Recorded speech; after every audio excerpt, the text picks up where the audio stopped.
Gracias, presidente. Volvemos a hablar de turismo y, como saben, nuestro grupo lo hace desde una visión integral en la que debe ser un eje de desarrollo económico sostenible. No podemos proponer medidas o productos turísticos que se sitúen en el medio rural sin tener en cuenta cómo van a incidir en la recuperación de la vida en los pueblos.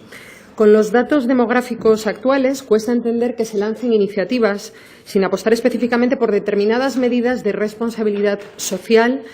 Se lo digo francamente. El medio rural es más que hablar en exclusiva de ganadería o del lobo. No era difícil anticipar hoy que la FSA recordaría en clave triunfalista el número de personas que visitaron Asturias el año pasado. Pero déjenme decirles que estos son menos prueba de la efectividad de sus políticas que de la tenacidad de los turistas.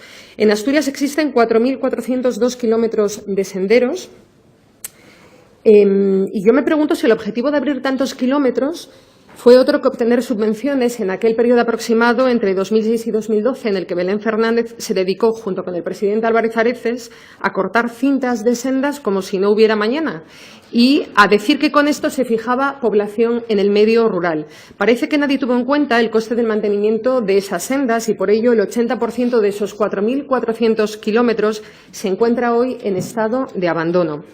En cuanto al supuesto objetivo del Gobierno asturiano de fijar población, no hay más que atender a los datos demográficos actuales para darse cuenta de lo que no se ha conseguido o de a lo que en realidad no se aspiraba. Se hablaba de adjudicaciones siempre en torno a 1 millón de euros, alrededor de las cuales también se dice que se crearon algunas redes clientelares y por ello se habla de las sendas del millón. Insistimos en que el Gobierno asturiano perdió hace tiempo las riendas para que el turismo supusiera un eje de desarrollo y menos aún un eje sostenible. Ya lo decíamos antes. El Partido Popular trae hoy a esta Cámara una iniciativa para establecer una marca de calidad llamada Sendas Excepcionales de Asturias, a semejanza de la que existe en Alemania. Dice usted, señor de Rueda, que la red supondría la creación de empleo y la llegada a Asturias de turismo de calidad interesada en este recurso. Lo que no dejan claro son muchas de las cuestiones que deberían ir parejas a la creación de esta marca de calidad y que nos preocupan. La medida que proponen puede ser positiva, pero tal cual la presentan es insuficiente para nuestro grupo. Se inspira en el sello de calidad del Instituto Alemán de Senderismo y me pregunto por qué cuando miran a Alemania no tratan de imitar también su modelo de responsabilidad social.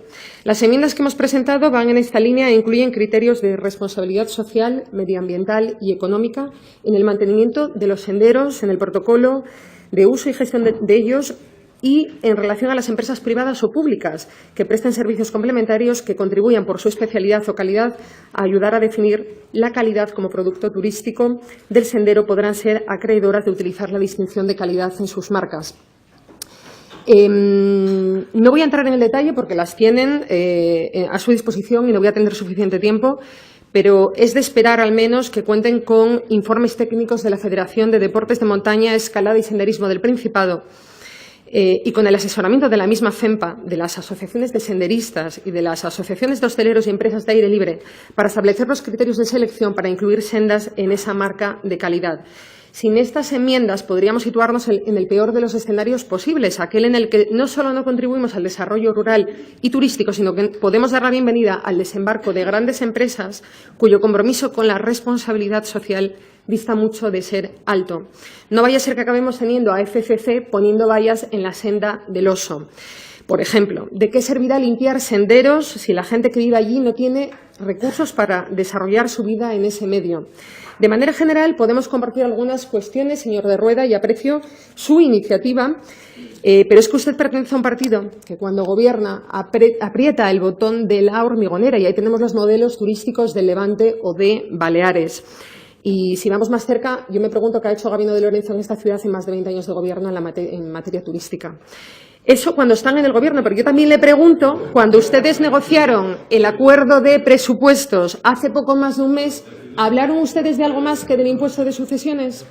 Se lo pregunto. Cuando han tenido la oportunidad de gobernar, no lo han hecho en esta materia. Y cuando han tenido la oportunidad de negociar, tampoco lo han hecho.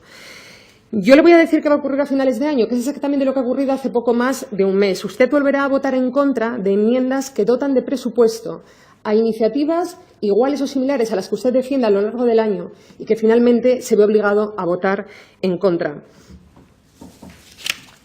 Gracias. Gracias, señora Gil.